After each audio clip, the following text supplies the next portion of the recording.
দেশের একমাত্র দ্বীপ জেলা ভোলা। ভৌগোলিক স্থান বিবেচনায় যার চারদিকেই নদী আর বঙ্গোপসাগর, জোয়ার ভাটার খেলা আর গাংচিলের অবাধ বিচরণ, ছোট ছোট দ্বীপ, সবুজ অরণ্য, পাকপাখালি শোভিত চরাঞ্চল সমৃদ্ধ এ জেলায় রয়েছে ভ্রমণ আর আনন্দ কুড়াবার প্রাচুর্য। চরফ্যাশন উপজেলা এখন পর্যটন শিল্পে ব্যাপক সম্ভাবনাময়।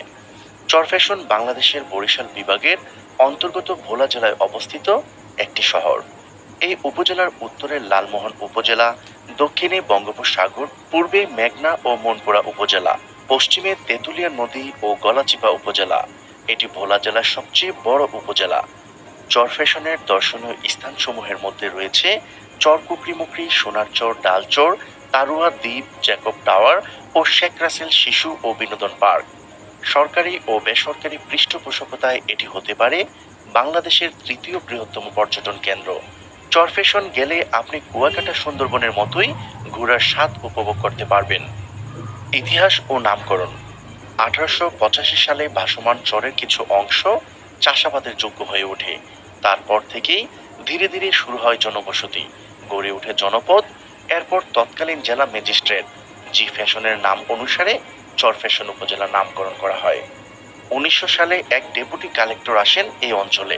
চরাঞ্চল হওয়ায় তখনকার মানুষ এই স্থানে বসবাসের প্রতি অনীহা প্রকাশ করে। অনীহার কারণে ডেপুটি কালেক্টর তিনি মানুষকে ডেকে নিয়ে জমি বিতরণ করেন এবং অডেল সম্পত্তির মালিক বানিয়ে দেন। 1920 সালে চরফ্যাশন বাজার গড়ে ওঠে। ধীরে ধীরে এই বাজারকে কেন্দ্র করে আধুনিকায়ন ও ক্রমাগত উন্নয়নমূলক কার্যক্রমের মাধ্যমে বর্তমান শহর হিসেবে গড়ে উঠেছে চরফ্যাশন। স্থানীয় পৌরসভা কাউন্সিলর জনাব আখতারুল আলম শামু এই এলাকাকে পর্যটন কেন্দ্র হিসেবে প্রতিষ্ঠিত করতে নিরলসভাবে পরিশ্রম করে যাচ্ছেন। তাই এই এলাকা পর্যটকদের জন্য একেবারে নিরাপদ।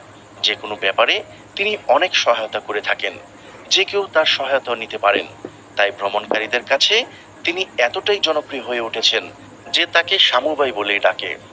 ঘুরে আসতে পারেন চরফ্যাশন। বিশেষ করে যারা ন্যাচারাল অনেক বেশি পছন্দ করেন তাদের আরো বেশি ভালো লাগবে।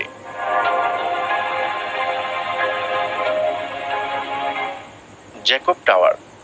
দ্বীপের রানী ভোলায় পর্যটন সম্ভাবনা বাড়িয়ে দিতে চরফ্যাশন উপজেলায় নির্মিত হয়েছে দক্ষিণ এশিয়ার সর্বোচ্চ ওয়াচ টাওয়ার।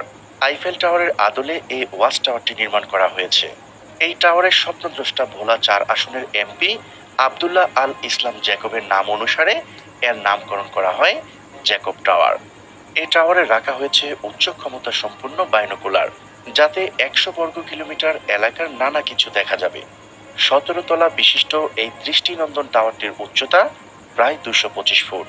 এই টাওয়ারের চূড়ায় ওঠার জন্য সিঁড়ির পাশাপাশি রয়েছে 16 জন ধারণ ক্ষমতা সম্পন্ন অত্যাধুনিক ক্যাপসুল লিফট।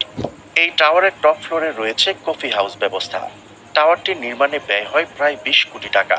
প্রাকৃতিকভাবে গড়ে ওঠা অপার সৌন্দর্যের পাশাপাশি আধুনিক বিজ্ঞান ও প্রযুক্তি কাজে লাগিয়ে পর্যটকদের কাছে এই অঞ্চলকে আরো আকর্ষণীয় করে তুলতেই নির্মিত হয় এই দৃষ্টিনন্দন টাওয়ার।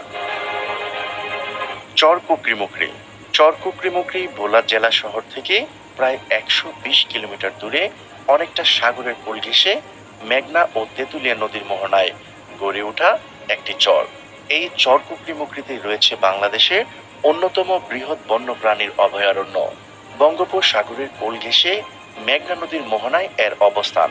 চারিদিকে জলারাশি দ্বারা বেষ্টিত প্রমত্ত মেঘনার উত্তাল ঢেউয়ে বলি জমতে জমতে এই দ্বীপটির জন্ম।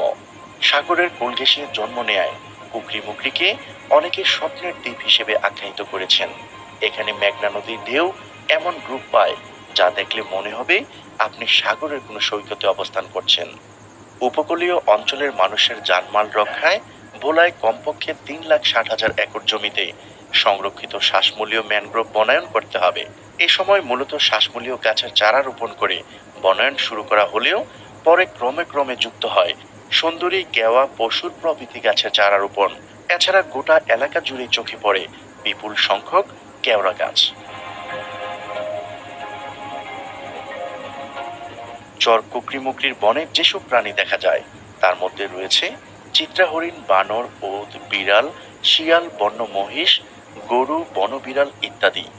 আর পাখি ও সরীসৃপ হিসেবে এই বনের আদিবাসীদের মধ্যে রয়েছে বিভিন্ন প্রজাতির বক, বনমোরগ, শঙ্খচিল, ময়ূর, কোয়েল, গুইসাপ, বেজি, কচ্ছপ, কুকুরি ও নানা ধরনের সাপ। চরফ্যাশন সরকারি কলেজ ১৯৬৮ খ্রিস্টাব্দে প্রতিষ্ঠিত কলেজটি ভোলা জেলার প্রাচীন এবং দক্ষিণ বাংলার অন্যতম বিদ্যাপীঠ। চরফ্যাশন সরকারি কলেজ ক্যাম্পাসে ভাসমান ক্যান্টিন শ্যামল ছায়া পর্যটকদের নজর কেড়েছে। চরফ্যাশন সরকারি কলেজ ক্যাম্পাসের বটতলায় শিক্ষা প্রকৌশলী বিভাগের অর্থায়নে